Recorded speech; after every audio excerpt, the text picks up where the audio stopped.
Morant with a running start. Elevates. Oh, it dunks. Oh, my goodness. Tie game in overtime. Gasol will turn. His heat is gone. Memphis on top. 7-10 remaining. Conley now with three. Count it. A 15-point lead for Memphis. And Blake Griffin gets into it on the floor with Randolph. Hard to tell if there are any punches being thrown under there, but Griffin took acceptance. Adams going long. Morant. He hit it. John Morant. Insanity. You gotta be kidding me. Welcome to Grits and Grinds, a Memphis Grizzlies podcast. Grizzlies Nadir edition. Hopefully, it doesn't get any worse than this. My name, by the way, is Keith Parrish. The Grizzlies lost on Monday night at home to the Dallas Mavericks. They are now 0-4 on the season. They have lost 3 home games. Last year, they didn't lose their third home game until the middle of December. And the Grizzlies right now searching for answers and sitting at the bottom of the standings in the NBA. It was a similar story to the previous 3 games in the fact that they were shorthanded. Still no Santi Aldama, still no Luke Kennard. And the bench couldn't hang in there. This time, they also got punished by an unreal shooting display by the Dallas Mavericks. And now the Grizzlies are searching for answers with a winless start to this season. I'm going to get into the game. I'm going to break down the performances of everyone who played in this episode. Before we get to it, just a word from our sponsor, Underdog Fantasy. If you want to play daily fantasy for cash with your friends, that's something you can do on Underdog Fantasy. That's what I've been doing. I play in low stakes daily fantasy competitions against my listeners and buddies. And if you want to join in on that, well, by all means, sign up for Underdog Fantasy using the link in this episode's description or by going to underdogfantasy.com and using the promo code FBBF. When you use that promo code, Underdog will match your opening deposit up to $500. Also, if you're in one of the states where higher or lower is legal, which is many of them, but not all, they will also give you a free NFL pick. So it's a great time to sign up for Underdog Fantasy. Use that promo code FBBF or click the link in this episode's description. All right. This game, you could feel that the Grizzlies were going for it. I mean, not that they haven't been going for it, but they felt, I think, the urge to win this game. They played their main guys heavy minutes. They shortened the rotation in the second half to only 8 players, and the Grizzlies' main guys stepped up. Desmond Bane was amazing. Jaren Jackson Jr. was amazing. Marcus Smart was amazing. Marcus Smart has had an unbelievably good start to his Memphis Grizzlies campaign. Those 3 guys combined for 83 points. Those 3 guys made 31 of their 54 field goal attempts. The problem is everybody else. Everybody else had a real bad game. The rest of the roster was 8 of 24 on 2-pointers and 3 of 14 on 3-pointers. The bench pitched in 13 points. They were outscored by the Mavericks bench 39-13. And not just that. Xavier Tillman, who's been a rock in the middle, he had his worst game of the season by far. He was only 3 out of 9 on 2-pointers and 0 for 5 on 3-pointers. This was a game where you got elite performances from your best players, and we've been talking about how our margin of error is so slim. Like, hey, if Bane has a bad shooting night, like he did against the Nuggets, it's really tough to win when Bane doesn't have it going. Or when Jaren's off, like he was against the Pelicans and against the Wizards, like, well, it's really tough if one of our 3 main guys has a bad shooting night. So this one was frustrating with all of the main players, our best players, having tremendous performances, but the lack of depth, the lack of other contributions cost the Grizzlies. And you can't say enough about the shooting of the Dallas Mavericks. When it comes to three-point shooting in the NBA, it's a high variable thing, and it's always tricky for us sideline analysts and podcasters and people who aren't NBA coaches to really assess, like, all right, how much of that is bad shooting luck? How much of that is Grizzlies defense not contesting shots? It seemed like Taylor Jenkins was pretty frustrated in the post-game press conference with maybe how in rhythm most of the Mavericks shots were, but like Derrick Jones Jr. hit a bunch. I mean, that is an outlier performance, and the Mavericks made 23 three-pointers, which is the second most three-pointers, or tied for the second most three-pointers the Grizzlies have ever allowed in a regular season game. The Mavericks made 15 of 26 three-pointers in the first half. That is slightly preposterous. The Grizzlies are basically never, ever going to win a game if their opponent hits 23 three-pointers. You can't overcome that. And the Grizzlies had a great first quarter. They didn't dig an early hole like they had in previous games. They had their highest scoring first quarter of the season with 36 points. It closed with a incredible 8-second sequence where Bane hit a driving layup. Marcus Smart got a steal, kicked it to Bane for the buzzer beater. So they scored 36 points in the first quarter. That's their second highest scoring quarter of the season, only behind the second quarter against the Nuggets where they had 38 points. Roddy had a nice first quarter. Marcus Smart was showing kind of what kind of game he was going to have in that first quarter. Ton of great assists, ton of nice three-point looks, and you got a lead, but then just the Mavericks wouldn't miss. Luka Doncic, the man was unstoppable. Luka Doncic finished with 6 made three-pointers. He had a 30-point triple-double, 35 points, 12 assists, and 12 rebounds. And that's why he's Luka. And that overcame what you saw from the good players. And I know we're struggling, that we're 0-4, and it is, honestly, it's bleak. We don't have to act like it's not bleak. The Grizzlies have very few reliable players. And even when Kennard and Santi Aldama come back, their depth is still not good, okay? The depth is not good when healthy. I said it in the preseason. We basically have 7 guys who I think are good, which was Jaren and Desmond and Marcus Smart and Steven Adams. And then it was Luke Kennard, Santi Aldama, and Xavier Tillman. And then maybe we picked up Zaire Williams along the way, where now we feel like Zaire Williams is one of our better players. I mean, he's unquestionably right now one of our better healthy players, which is a bad place to be. So even if you include Zaire, that's 8. And then we lost Steven Adams for the season. So going into the opening night, it was all right, we have 7 pretty good players. The rest, giant question marks. And now we're down to 5 virtually. And that's, again, counting Zaire as 1.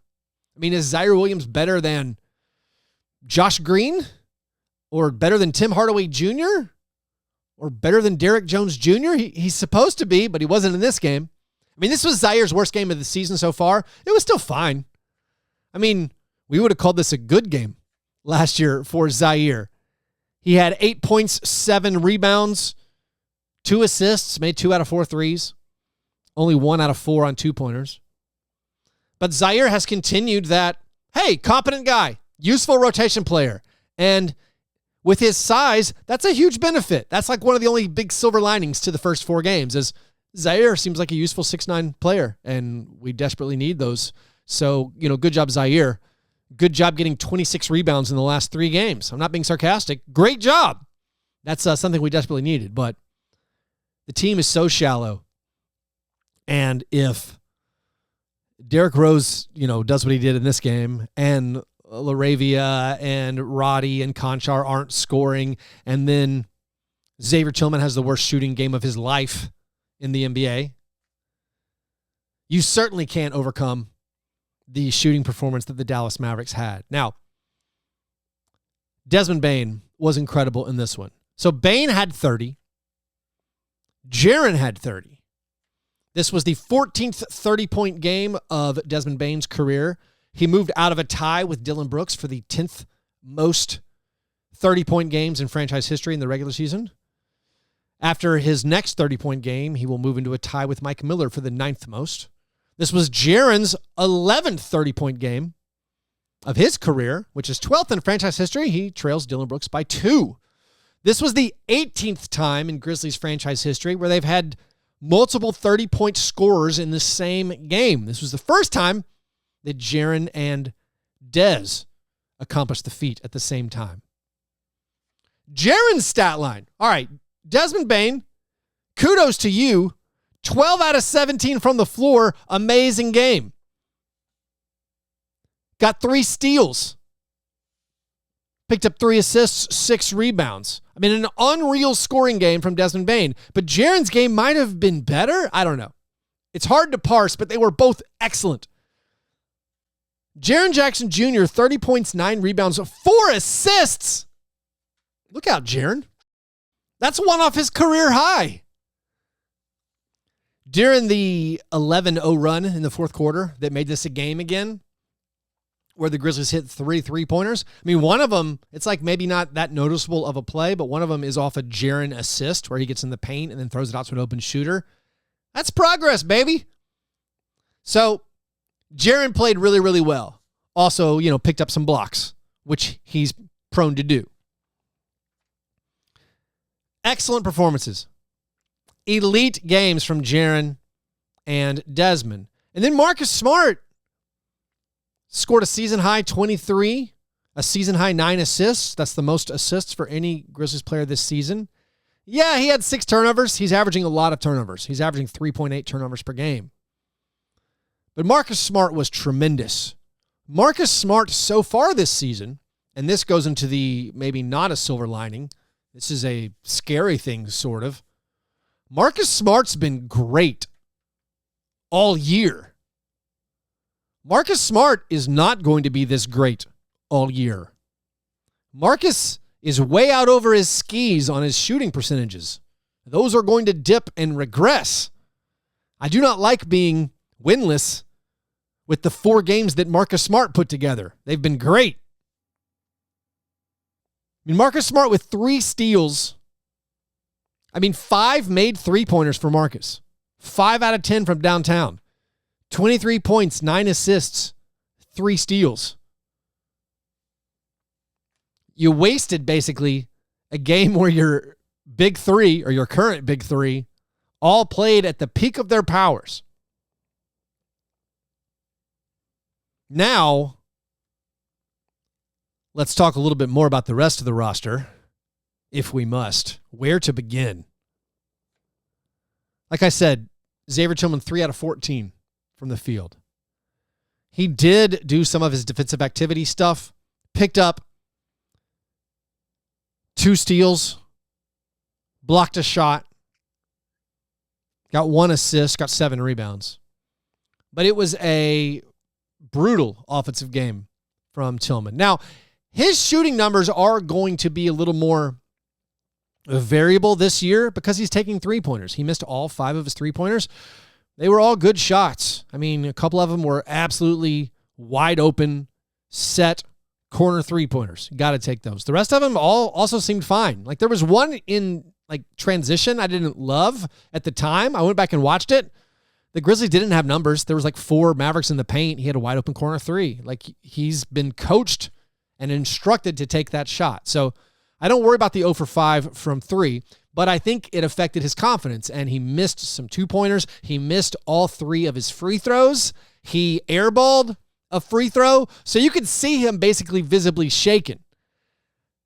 Or at least you could see the confidence had totally left him. He missed layups. He missed little floaters. I think the microcosm of his entire game play was after he had an and one.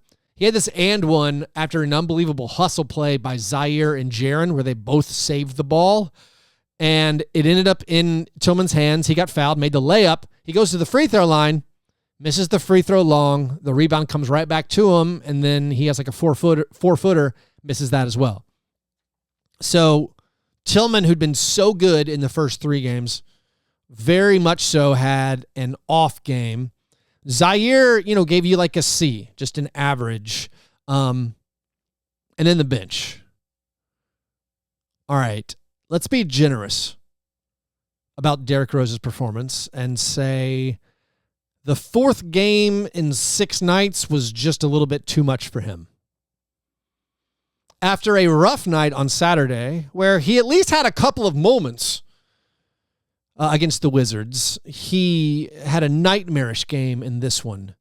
Played 14 minutes, recorded 0 assists, had 1 point. Missed all 4 of his field goal attempts. Right now for the season, he's shooting 25.9% on 2-pointers. Of the 108 players in the NBA to attempt at least 20 2-point shots this season, Derrick Rose is 107th in 2-point field goal percentage. The only worst player, LaMelo Ball, interestingly.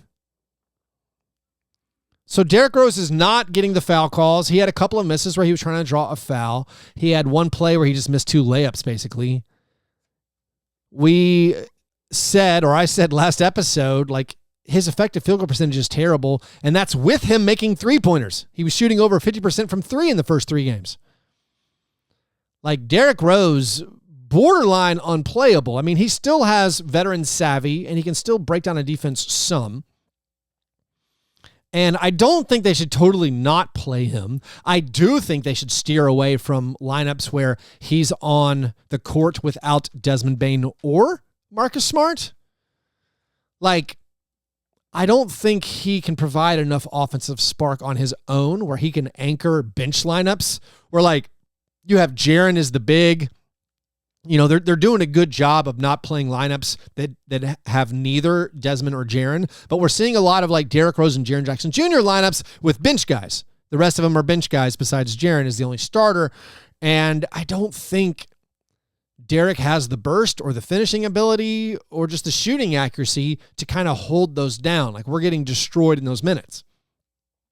So far this year, they've been outscored by 18 points in the 88 possessions where Derrick Rose has played without either Marcus or Desmond. I do think Derrick still has some value if he can play alongside Marcus Smart and Desmond Bane, or at least one of them, if not both. Watching this game and seeing them cut the rotation to 8 in the second half, my thought was, could we experiment with no point guard lineups? Like, roll out some Conchar and Vince Williams Jr. and LaRavia Urati or something? Like, try to do ball handling by committee? I mean, I know LaRavia, rough game as well. LaRavia was cut from the rotation in the second half after having a scoreless 6-minute stint in the first half where he picked up 3 fouls. I mean, there aren't a lot of great answers. That's what we come back to. I've said this before, but, like, in previous seasons, I had very adamant beliefs of, like, things we could do differently. Here's what I strongly believe would make the Grizzlies better if we played these guys or if we cut this combination, this player combination out of our rotation. Right now, man, we're hard up. Not a lot of players you can trust outside of the starting lineup. I mean, I think Conchar was fine once again. Like, could you have maybe played Conchar a little bit more than 19 minutes? But, like, Conchar doesn't shoot. He made another 3-pointer, so that's 2 games in a row with a made 3-pointer. I hope this is the start of a positive trend. So maybe you could have played Conchar a little bit more, but there aren't a lot of great options or easy solutions. I mean, Roddy, I thought he was pretty good in this game. He had probably his best career game last year against the Mavericks. He showed out again against the Mavericks. I thought it was mostly positive from Roddy. He is so strong and physical where, like, you feel like other guys maybe are getting pushed around. He's not. Once again, he's very aggressive, attacking when he gets the ball. I like that. He had an unfortunate play in the fourth quarter where the Grizzlies had a chance. Maybe it was the end of the third quarter. I can't remember. The Grizzlies had a chance to take the lead, and Roddy basically missed a layup. And then Tim Hardaway Jr. comes down, hits a 3. Maxi Kleber hits a 3 a little bit after that, and the lead stretches back out again. Like, I thought Roddy was pretty decent. I think we would all say LaRavia was bad. I think we would all say Derrick Rose was bad. Conchar was Conchar. I mean, maybe the rest of the guys were kind of tired. I mean, maybe not just Derrick Rose was tired from 4 games and 6 nights. Maybe it was wearing on everybody else. And I do think there's like a snowball effect of losing where the pressure builds. You kind of feel that energy in the crowd where the crowd's murmuring. I mean, it seemed like the crowd was close to booing when Xavier Tillman was shooting 3-pointers. Don't boo Xavier Tillman shooting 3-pointers. We need him to shoot 3-pointers. Do not shake that man's confidence. That's for you, everyone going to the games. But then it's like this cumulative effect where we're not winning. All right, we need to score this possession really, really badly, and then you don't. And then Dallas comes down and hits a wild 3-pointer, and it's backbreaking. I mean, Desmond, Bane, and Marcus Smart both were optimistic or upbeat post-game, talking about how, like, hey, long season. I like our process. I like what we're building. And, it's going to pay off eventually. But, I mean, 0-4 is 0-4. And when you're 0-4, the stats are obviously bad and discouraging. Weirdly, one of the good stats, or a decent stat for the Grizzlies this year, is defensive rebounding. They've been rebounding pretty well, at least on the defensive end. But that was a big concern of mine. They are not rebounding well on the offensive end. They are 24th in the NBA right now at offensive rebound percentage. I mean, maybe some of that is by design because they are second in the NBA in limiting their opponent's fast break points. So maybe that is a positive trade-off. Maybe they're getting back on defense. So, all these individual stats don't necessarily mean something bad by themselves. Although, like, being 26th in offensive rating, yeah, it kind of means something bad on its own.